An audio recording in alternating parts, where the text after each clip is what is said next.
آپ کو غور سے سنیے گا آپ لوگ سب، پورے قرآن مجید میں سب سے لمبی آیت نہ توحید کے بارے میں ہے، نہ شرک کے بارے میں ہے، نہ نماز کے بارے میں ہے، نہ روزہ کے بارے میں ہے، نہ زکوٰۃ کے بارے میں ہے، نہ حج کے بارے میں ہے، نہ رفع یدین کے بارے میں ہے، نہ سینے پر ہاتھ باندھنے کے بارے میں۔ اس کے بارے میں تو قرآن کی آیت ہے ہی نہیں۔ ارے جلدی مان بھی گئے سب۔ ارے جب پوری انرجی مولوی صاحب اسی پر لگاتے ہیں تو سب سے لمبی آیت ہونی چاہیے نا بھائی۔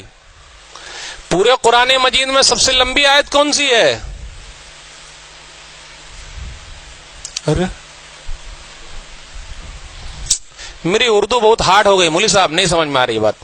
پورے قرآن مجید میں توحید والی آیت لمبی نہیں ہے، شرک والی آیت لمبی نہیں ہے، سب سے لمبی آیت لین دین کے بارے میں ہے اور اس کو لکھنے کے بارے میں ہے۔ پورے ایک پیج ایک صفحہ کی آیت ہے پورا، کہ جب لین دین کرو تو اس کو لکھ لو۔ کتنے لوگ لین دین کرتے ہیں تو اس کو لکھ لیتے ہیں؟ ارے بھائی سے لیں گے تو لکھ لیں گے، ابا سے لیں گے تو لکھ لیں گے، رشتہ دار سے لیں گے تو لکھ لیں گے، کتنے لوگ تو بتاتے ہی نہیں ہیں۔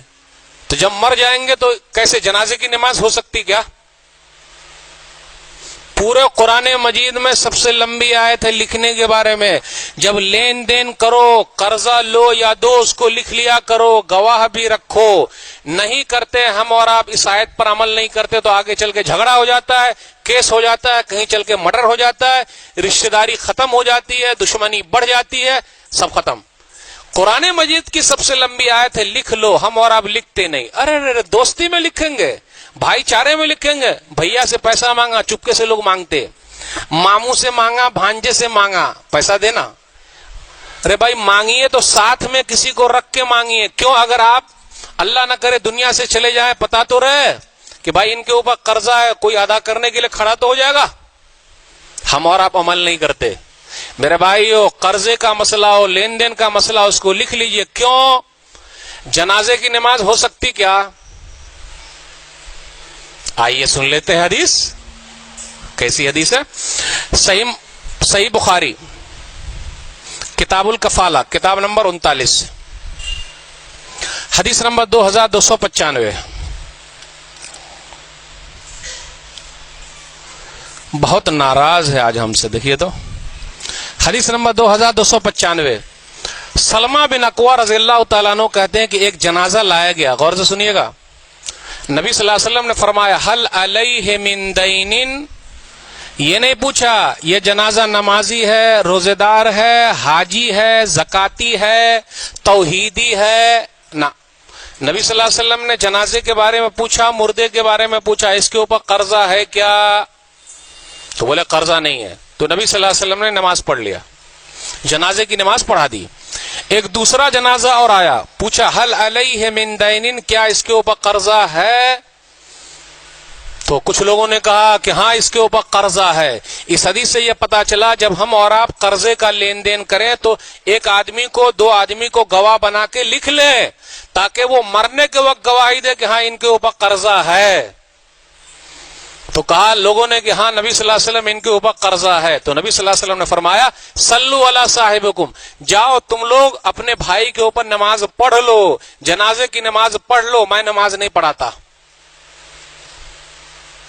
میں نماز نہیں پڑھاتا، اس کے اوپر قرضہ ہے۔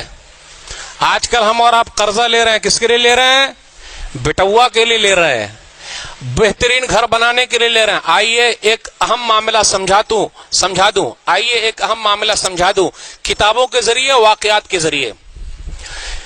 ایک آدمی بھاگتا ہوا آیا، بولے 45 لاکھ، غور سے سنیے گا، 45 لاکھ، جنازہ تیار ہے، نماز ہو گئی ہے، دفن کرنا ہے۔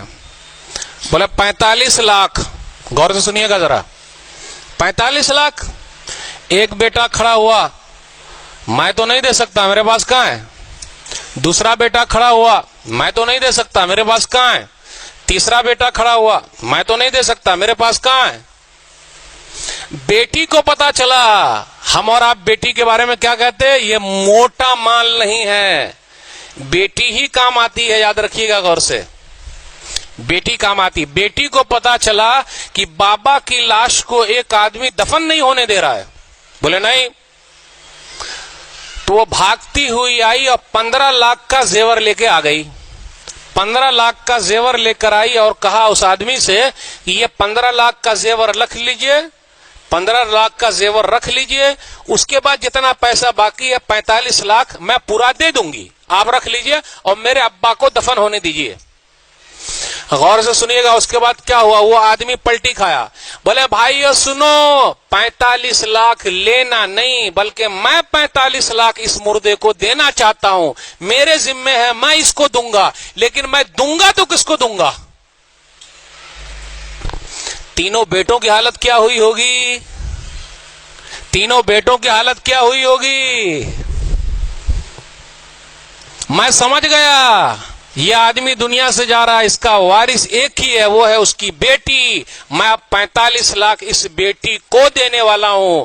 میرے بھائیو, بیٹیاں وہاں کام آتی ہے جہاں بیٹے بھی کام. اس سے یہ بھی پتا چلا قرض کے بارے میں صاف ستھرا رکھیے, بیٹے بھی ادا کرنے کو تیار نہیں ہے, کوئی نہیں کرتا. ایک صحابی کھڑے ہو گئے ابو قتادہ رضی اللہ تعالیٰ نے, اور کہا اسی کے اندر, علیہ دینہ یا رسول اللہ, اللہ کے رسول صلی اللہ علیہ وسلم اس آدمی کا قرض میں چکاؤں گا. اس کے بعد نبی صلی اللہ علیہ وسلم نے جنازے کی نماز پڑھ لی. میرے بھائیو, آج کل لوگ قرضہ بھی نہیں دیتے ہیں, اور مولوی صاحب لوگوں کو تو اور نہیں دیتے ہیں. بیچارے لوگوں کی اتنی تنخواہ ہی نہیں ہے کہ قرضہ چکا پائیں گے.